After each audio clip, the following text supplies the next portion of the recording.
What's up, guys? Welcome back to the channel. Welcome back to another video. If you're stopping by the channel for the first time, please consider subscribing to my channel. And while you're at it, smash that like button for me. I really would appreciate it. Also, hit that post notification bell for me so that you're notified every time I upload a new video. Be careful down in the comment section of my videos, guys. A lot of spam, a lot of scammers. I will never ask you to contact me by WhatsApp. I do not invest money for my subscribers under no circumstances. If you want 6 free stocks, Webull is going to give you 6 free stocks when you open up a new Webull brokerage account. Put at least 1 penny in that account. They're going to give you 6 free stocks valued all the way up to $12,600. So after the video, I want you to go down to the description box of the video, click on that Webull link, open up your new account today. Go get that free stock. Go get that free money. Well, guys, I've been looking at buying a new home for the last probably several months. Last week, I went and looked at 2 candidates to replace the current home that I live in right now. But I'm faced with a dilemma, just like many other Americans are faced with this same dilemma. And that dilemma is, do I want to buy a new home and finance that home at the current prevailing interest rates? And that's where the Federal Reserve comes in. The Federal Reserve, since January of 2022, has been increasing short-term interest rates quite a bit. And those short-term interest rates have an effect on long-term interest rates. Interest rates on 30-year fixed-rate mortgages have skyrocketed. In January of 2022, you could have gotten a 30-year fixed-rate mortgage for under 3%. Today, in July 2022, that same 30-year fixed-rate mortgage is 6%. On a $400,000 mortgage at a 3% fixed interest rate, your monthly payment is around $1,700 a month. That same $400,000 mortgage at a 6% interest rate is around $2,400 a month. And that's where I'm having a difficult time swallowing that. That's a $700 increase in your monthly payment in the last 6 months because the 30-year fixed rate mortgage has went up by 3%. For me, guys, that's a tough one because I don't want to have to pay cash for a house. Most Americans can't pay cash for a house. 85% of people that buy homes, they finance those homes. And guys, I'm no different. I don't want to pay cash. I want to be able to finance my home, but I want to be able to finance it at a monthly payment that's comfortable for me and at an interest rate that I'm comfortable with as well. So what are my options? Well, the number one option is I can just do the 30-year fixed rate mortgage at 6% and move on. My second option would be I could look at an adjustable rate mortgage. Now, an adjustable rate mortgage is still would be a 30-year mortgage, but my rate wouldn't be fixed for 30 years. My rate would be fixed for a period of time. For example, you have 3-year, 5-year, 7-year, and 10-year adjustable rate mortgages. Like I said, the loan itself would be a 30-year loan, but my interest rate would only be fixed for one of those time periods.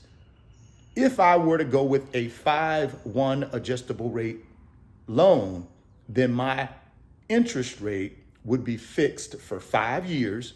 And then at the end of the 5th year, going into the 6th year, that rate would be subject to adjusting. It could adjust upward, it could adjust downward, wherever the prevailing rates are at that time. And that's how an adjustable rate mortgage works. Now, when I looked at the interest rates on adjustable rate mortgages, I looked at a 5-1 adjustable rate mortgage. And that rate was anywhere between 4.35 and 4.75. So a lot better than the 30-year fixed rate mortgage, which is 6%, but still high in my opinion. My current home that I live in, I have a 30-year fixed rate mortgage at 3.65. Now, I did take that loan out back in 2012, so times were much different than they are today, 10 years later. But my point here is, with the Fed increasing short-term interest rates in order to fight inflation, what they're trying to do is bring down inflation. Inflation right now is 8.5%. And the only way to bring down inflation is to raise interest rates so that people will stop spending money, right? They're trying to cool down our overheated economy, slow it down. And when they slow it down, that hopefully will bring down inflation. So that's the reason they're increasing short-term interest rates in an effort to bring down our 8.5% inflation rate. But on our end, for people like me, perhaps like you that are looking to buy a home, that's not helping us because these interest rates are out of control. Now, here's the bad news. The Federal Reserve is expected to increase interest rates 4 more times this year, right? 2 more times in the third quarter and 2 more times in the fourth quarter of this year. So what does that mean for your 30-year fixed rate mortgage? Potentially it will continue to go up, I would imagine, because again, all those short-term interest rates are different than long-term interest rates. By the Fed increasing the short-term interest rate, it certainly is influencing the long-term 30-year fixed rate mortgage. So that's the dilemma I'm in, man. Do I, take the 30-year fixed rate mortgage at 6%?